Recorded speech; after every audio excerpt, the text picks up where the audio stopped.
नमस्कार दोस्तों, स्वागत है एक बार फिर से आपके अपने YouTube चैनल कॉन्सेप्ट मस्ती पर। दोस्तों, हम लोग MCQ सीरीज के अगला वीडियो देख रहे हैं। तो इस वीडियो में हम लोग काफ़ी इंपॉर्टेंट क्वेश्चन पढ़ेंगे। तो चलिए देर न करते हुए स्टार्ट करते हैं। तो आज का पहला क्वेश्चन है, उच्च गति के सिंक्रोनस जनरेटर में निम्नलिखित किस प्राइम मूवर का इस्तेमाल किया जाता है। देखिए ध्यान दीजिएगा, यहाँ पे क्या दिया हुआ है, सिंक्रोनस जनरेटर। मतलब किसकी बात कर रहा है, ये अल्टरनेटर की बात कर रहा है। अल्टरनेटर की बात कर रहा है। और अल्टरनेटर मतलब ये क्या हो गया, डीसी जनरेटर होता है। तो इसमें हमको क्या देना होता है, मैकेनिकल एनर्जी देना होता है। तो मैकेनिकल एनर्जी देना होता है, तो मैकेनिकल एनर्जी के हमको क्या चाहिए, हाई स्पीड के लिए चाहिए। तो हाई स्पीड के लिए मैकेनिकल एनर्जी किससे मदद देते हैं। पहला ऑप्शन दिया हुआ है डीजल इंजन, दूसरा ऑप्शन दिया हुआ है स्टीम इंजन, और तीसरा ऑप्शन दिया हुआ है हाइड्रोलिक टरबाइन, और चौथा ऑप्शन दिया हुआ है स्टीम टरबाइन। तो देखिए यहाँ पे स्टीम इंजन भी दिया हुआ है और स्टीम टरबाइन भी दिया हुआ है। तो इस दोनों में कन्फ्यूजन नहीं होगा। हम लोग क्या करते हैं, स्टीम टरबाइन की सहायता से हम लोग क्या करते हैं, हाई स्पीड का प्राइम मूवर देते हैं। क्योंकि स्टीम जो टरबाइन होती है वो क्या करती है, स्टीम को जो भाप होती है उसको कन्वर्ट किस में करती है, मैकेनिकल एनर्जी में। ठीक है, उसको किस में करती है, मैकेनिकल एनर्जी में। तो ये क्या करती है, हाई स्पीड में आपको क्या करती है, prime high speed prime mover के रूप में वर्क करती है। तो चलिए अगला देखते हैं, अगला question.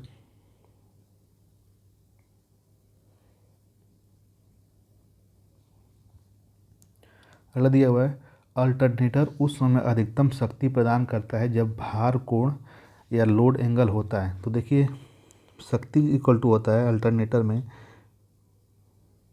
EB into V upon x sine alpha.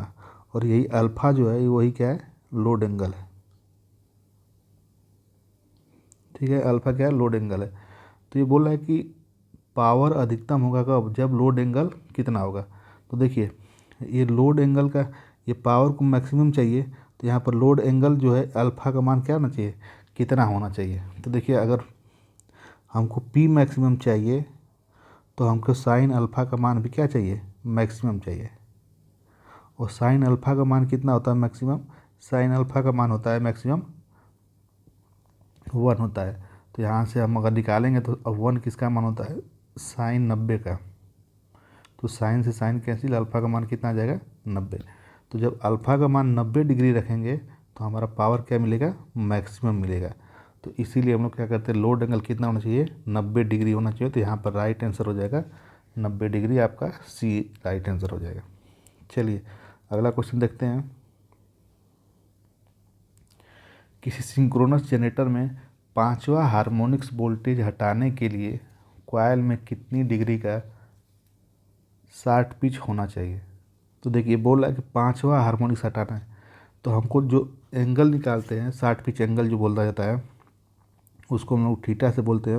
वो कितना होता है, 180 बटे में यन, 180 डिग्री बटे यन। और यन ही क्या है, हार्मोनिक्स की, कौन सी हार्मोनिक्स है, हार्मोनिक्स की संख्या है। तो यहाँ पर क्या हो जाएगा, 180 और बटने में यन कितना हो जाएगा, पाँचवा।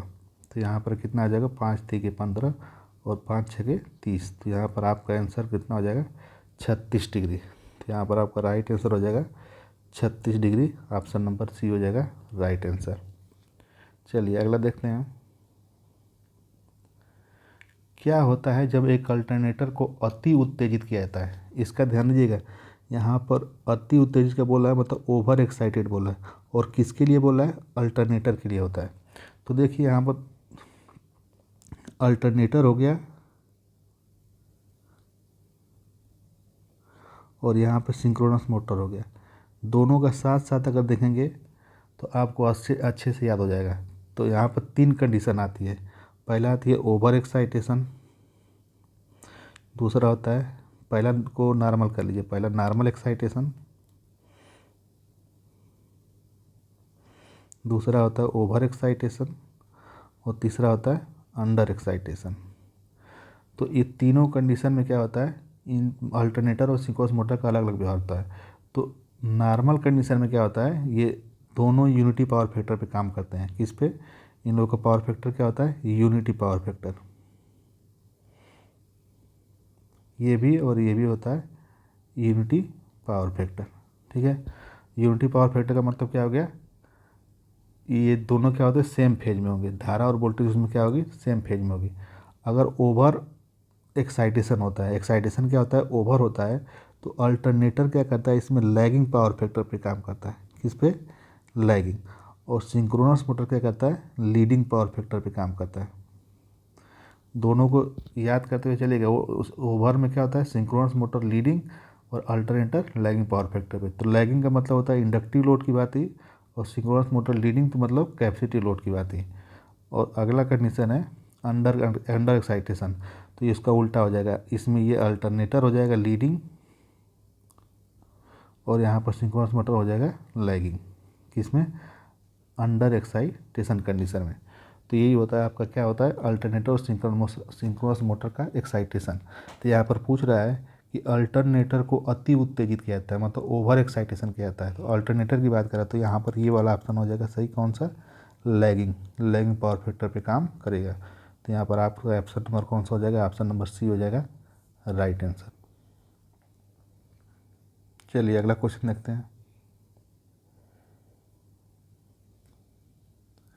बोल रहा है डीजल जनरेटर की ओवर स्पीड से प्रोटेक्शन की जाती है। मतलब कि ये बोला है कि एक डीजल जनरेटर है, इसके स्पीड ओवर हो रही है तो उसको प्रोटेक्शन किससे जाती है। तो देखिए स्पीड को जो कंट्रोल करता है ना, चाहे अल्टरनेटर हो चाहे कोई जनरेटर हो, स्पीड जो कंट्रोल होती है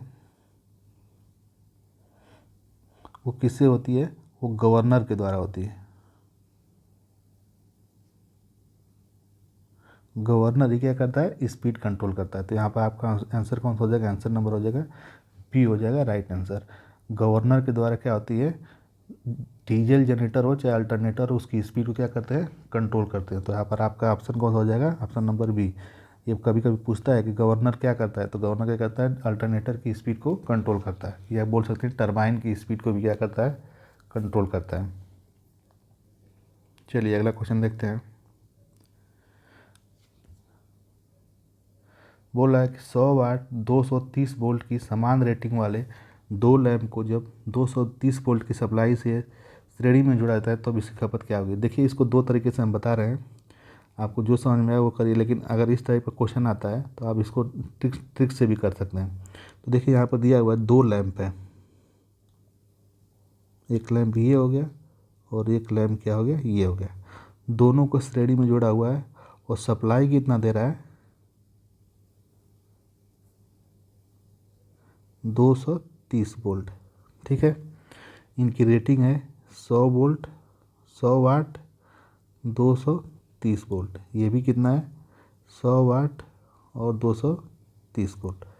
तो अगर इस टाइप का कभी भी सवाल देता है तो और पूछता है कि इसमें टोटल पावर खपत कितनी होगी, तो देखिए जब ये वोल्टेज और ये वोल्टेज तीनों वोल्टेज क्या हो, सेम हो, तो इसमें के लिए ट्रिक क्या होता है, टोटल पावर खपत के लिए P बराबर P1 प्लस P2 अपान P1 प्लस P2। जैसे समांतर में रजिस्टेंस जोड़ते हैं ना, वैसे ही जो पावर है उसको जोड़ देंगे तो आपका आंसर निकल जाएगा। तो यहाँ पर P1 क्या है 100, P2 कितना है 100 बटने में 100 प्लस 100, तो यहाँ पर कितना हो जाएगा, नीचे हो जाएगा 200 और ऊपर है 100 गुणे 100, तो ये कैंसिल हो गया और ये कितना हो जाएगा 50 वाट। तो आंसर आपका कितना हो जाएगा, राइट आंसर 50 वाट। लेकिन अगर आपको ये ट्रिक नहीं याद रहता है तो कॉन्सेप्ट से कैसे लगाते हैं, तो देखिए पहले हम इसका रजिस्टेंस निकालेंगे। तो रजिस्टेंस निकालेंगे किससे, आर से।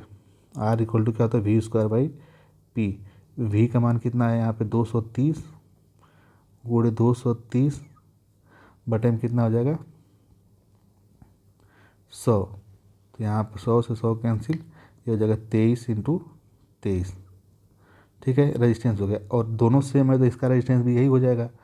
तो यहाँ आपका रजिस्टेंस निकल गया और उसके बाद हम लोग क्या करेंगे, रजिस्टेंस निकल गया तो टोटल धारा निकालेंगे, आई बराबर वी अपान आर से। आई इक्वल टू क्या हो जाए, वी अपान आर से। तो यहाँ पर 230 वोल्ट और आर ये निकाले रहेंगे। ठीक है, तो यहाँ से आई निकल जाएगी, फिर आई को इसमें से फ्लो कराएंगे, तो अब यहाँ से क्या निकालेंगे, इसकी पावर निकालेंगे। इसकी पावर निकालेंगे पी बराबर क्या हो जाएगा, आई स्क्वायर आर से। तो इसकी पावर निकल जाएगी क्योंकि रजिस्टेंस निकल गया होता है इसका, और धारा अब निकल गई होती है, तो ये P बराबर क्या लेंगे आई स्क्वायर आर से, फिर इसकी पावर निकल जाएगी आई स्क्वायर आर से, फिर दोनों को हम लोग क्या कर देंगे जोड़ देंगे, तो आपका यही क्या आएगा 50 वाट।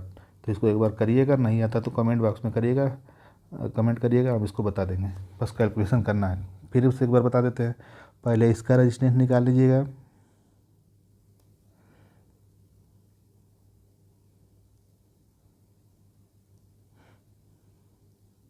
पहले इसका रेजिस्टेंस निकाल लेंगे, फिर इसका रेजिस्टेंस निकाल लेंगे, फिर दोनों का रेजिस्टेंस को ऐड कर देंगे, दोनों रेजिस्टेंस ऐड करने के बाद धारा निकाल लेंगे, धारा निकालने के बाद धारा दोनों में सेम फ्लो होगी, तो उसकी सहायता से रेजिस्टेंस पहले से निकालेंगे, पी का मान निकालेंगे, पी बराबर आई स्क्वायर आर और पी बराबर आई स्क्वायर आर से, तो और दोनों पावर निकाल कर दोनों पावर क्या कर लेंगे ऐड कर लेंगे, तो हमारा क्या निकल जाएगा टोटल शक्ति निकल जाएगी, तो यहाँ पर 50 वाट आंसर आ जाएगा। अगर ऐसे दिया हुआ ट्रिक से लगाना है तो ये ट्रिक तभी काम करेगी जब ये तीनों जो वोल्टेज है वो तीनों सेम रहेगा, तभी ये ट्रिक काम करेगी, इस चीज़ का ध्यान रखिएगा। ये ट्रिक तभी काम करेगी जब वोल्टेज क्या होंगे तीनों के सेम होंगे, अगर वोल्टेज सेम नहीं है तो आपको यही नॉर्मल मेथड लगाना पड़ेगा। ये ट्रिक है कब, जब इसका क्या होगा वोल्टेज सेम होगा, वोल्टेज क्या होगा सेम होगा, नहीं तो ट्रिक काम नहीं करेगी।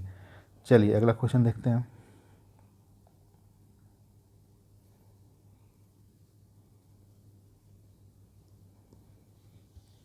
बोला है कि एक 20 वाट 4 पोल 400 वोल्ट 60 हर्ट्ज 3 फेज मोटर जो है 728 आरपीएम पर, देखिए थोड़ा इसमें क्या बोलते हैं टाइपिंग में एरर हो गया है, यहाँ पर जो हो जाएगा ये मोटर जो यहाँ ना आकर ये हो जाएगी इंडक्शन मोटर यहाँ पे, ठीक है। 60 हर्ट्ज इंडक्शन मोटर 728 आरपीएम पर गति कर रही है, ठीक है। फिर उसको बोला है कि 400 वोल्ट 50 हर्ट्ज पर चलाएंगे तो मोटर क्या होगा। तो अगर देख रहे यहाँ पर अगर एनएस निकालते हैं, एनएस निकालते हैं यहाँ पे, तो एनएस इक्वल टू क्या होता है 120 एफ बाई पी। तो 120 एफ का मान कितना दिया है यहाँ पे 60 हर्ट्ज दिया हुआ है, और पी का मान क्या है 4, तो यहाँ हो जाएगा 4 3 के 12 30 3 6 के 1800, ठीक है। और चल कितना रहा था 1728 आरपीएम पे। तो अब बोल रहा है कि इसको अगर 50 हर्ट्ज देते हैं सप्लाई, 50 हर्ट्ज की सप्लाई देते हैं 400 वोल्ट के साथ, तब क्या होगा। तो देखते हैं दूसरी कंडीशन में क्या होता है, N S equal to 120 F का मान 50, और ये बताएं पोल की संख्या वही रहेगी 4, तो 4 3 12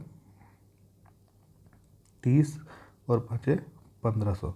तो देखिए पहले क्या था 728 से ज़्यादा चल रही थी 1800 पे, लेकिन जब 50 हर्ट्ज की सप्लाई दे रहे हैं तो 1728 से क्या करेगी कम स्पीड पे चलेगी। तो यहाँ पर आपका आंसर कौन सा हो जाएगा, आंसर नंबर डी हो जाएगा राइट आंसर, 1728 से कम स्पीड पर चलेगी। थोड़ा सा इसमें से टाइपिंग एरर हो गया है, लेकिन समझिएगा इसमें क्या दे रहा है कि एक मोटर है 20 किलोवाट 4 पोल 400 वोल्ट 60 हर्ट्ज की, जो 1728 आरपीएम पे चल रही है। अब उसको 400 वोल्ट 50 हर्ट्ज पर चला जाएगा तो क्या होगा। तो यही पहले हम निकाले हैं, पहले अगर चल रहा था तो 1728 से कम आरपीएम में चलेगा, और जब बाद में 50 हर्ट्ज पे चला रहे थे तो 1728 से, पहले 1728 से ज़्यादा पे चला था, जो बाद में चला रहे थे 50 हर्ट्ज पे, तो क्या कर रहा है 1728 आरपीएम से कम पर चलेगी, क्योंकि 1500 पर ही चल रही थी। चलिए अगला देखते हैं, ट्रांजिस्टर का भाग निम्नलिखित में से कौन सा नहीं है। तो देखिए ट्रांजिस्टर क्या होता है, ये होता है ट्रांजिस्टर आपका, ये होता है ट्रांजिस्टर, ये होता है बेस, ये होता है एमीटर, ये होता है कलेक्टर, और इसमें धारा होती है चाहे बाहर की तरफ चाहे अंदर की। तो ये बाहर तरफ अगर जा रही है तो एनपीएन ट्रांजिस्टर हो गया, ठीक है। तो पूछ रहा है कि इनमें से कौन सा नहीं है, कलेक्टर है तो यहाँ पर कलेक्टर हो गया, एमीटर है ये एमीटर हो गया, एनोड नहीं होता है क्योंकि इसमें बेस हो गया, ये बेस एमीटर और कलेक्टर होता है, एनोड आपका ट्रांजिस्टर में नहीं होता है। तो आपका ऑप्शन कौन सा हो जाएगा, ऑप्शन नंबर सी हो जाएगा राइट आंसर। चलिए अगला क्वेश्चन देखते हैं। देखिए 100 वाट 250 वोल्ट के दो बल्ब 250 वोल्ट की सप्लाई पर श्रेणी में लगाए गए हैं, प्रत्येक बल्ब पर वोल्टेज होगी। फिर देखिए वैसा ही सवाल पूछा हुआ है। एक सवाल दिया है कि दो बल्ब हैं, एक 100 वाट 500 वोल्ट, नहीं 250 वोल्ट, 100 वाट 250 वोल्ट, और ये भी क्या है 100 वाट 250 वोल्ट। बोला कि इनको श्रेणी में जोड़कर 250 वोल्ट की सप्लाई दे रहे हैं। तो बोला है कि प्रत्येक बल्ब पर वोल्टेज होगी। तो देखिए इस टाइप का सवाल लगाने की ज़रूरत नहीं है, दोनों की ये रेटिंग समान है ना। जब दोनों की रेटिंग समान है तो जब यहाँ से वोल्टेज देंगे तो ये दो भागों में आधा आधा क्या हो जाएगा, बट जाएगा। तो जब 250 दे रहा है, देखिए दोनों की क्षमता समान है, ये भी समान है, ये भी समान है। तो अब यहाँ से जो वोल्टेज देंगे वो आधा ये ले लेगा, आधा ये ले लेगा, ठीक है। तो ये 250 वोल्ट था, तो 250 में से आधा क्या हो जाएगा, 125 ये लेगा, 125 ये लेगा। तो आपका आंसर कौन सा हो जाएगा, आंसर नंबर ए हो जाएगा राइट आंसर। चलिए अगला देखते हैं। ट्रांसफार्मर तेल का निम्नलिखित में से कौन सा कार्य नहीं है। पहला है cooling the primary coils, cooling the secondary coil, provide additional insulation, provide inductive coupling. बोला कौन सा कार्य नहीं है। तो देखिए ये कूलिंग द प्राइमरी कॉइल ये भी सही है, कूलिंग द सेकेंडरी कॉइल ये भी सही है, और प्रोवाइड एडिशनल इंसुलेशन ये भी सही है। लेकिन ये इंडक्टिव जो कपलिंग है, प्रोवाइड इंडक्टिव कपलिंग, ये ट्रांसफार्मर तेल का कार्य नहीं है। तो आपका ऑप्शन नंबर कौन सा हो जाएगा, ये तीनों सही है लेकिन ऑप्शन नहीं पूछा हुआ, पूछा कौन सा कार्य नहीं है। तो नहीं आपका कौन सा हो जाएगा, ऑप्शन नंबर डी हो जाएगा राइट आंसर। चलिए अगला क्वेश्चन देखते हैं। अगर पोल पिच 8 है और पोल की संख्या भी 8 है तो आर्मेचर स्लॉट की संख्या कितनी होगी।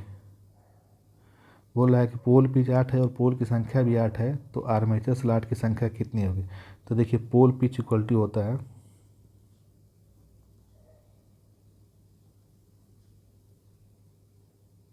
स्लॉट प्रति पोल, स्लॉट की संख्या बटे पोल। तो स्लॉट कितना हुआ है, पोल पिच दिया हुआ है कितना 8, पोल की संख्या दिया हुआ है 8, और स्लॉट की संख्या क्या कर रहा है, पूछ रहा है। तो देखिए अब स्लॉट का इक्वल टू निकालेंगे तो कितना हो जाएगा, ये उधर चला जाएगा तो ये हो जाएगा 64। तो आपका ऑप्शन नंबर कौन सा हो जाएगा, बी राइट आंसर। तो चलिए उम्मीद करें आप लोग ये वीडियो और ये क्वेश्चन अच्छे लगे होंगे। अगर ये वीडियो अच्छी लगी हो और क्वेश्चन अच्छे लगे हो तो वीडियो को ज़रूर लाइक करिए, और चैनल पर अगर नए हो तो चैनल को ज़्यादा से ज़्यादा सब्सक्राइब करें, और ज़्यादा से ज़्यादा लोगों को अपने दोस्तों के पास क्या करें, शेयर करें।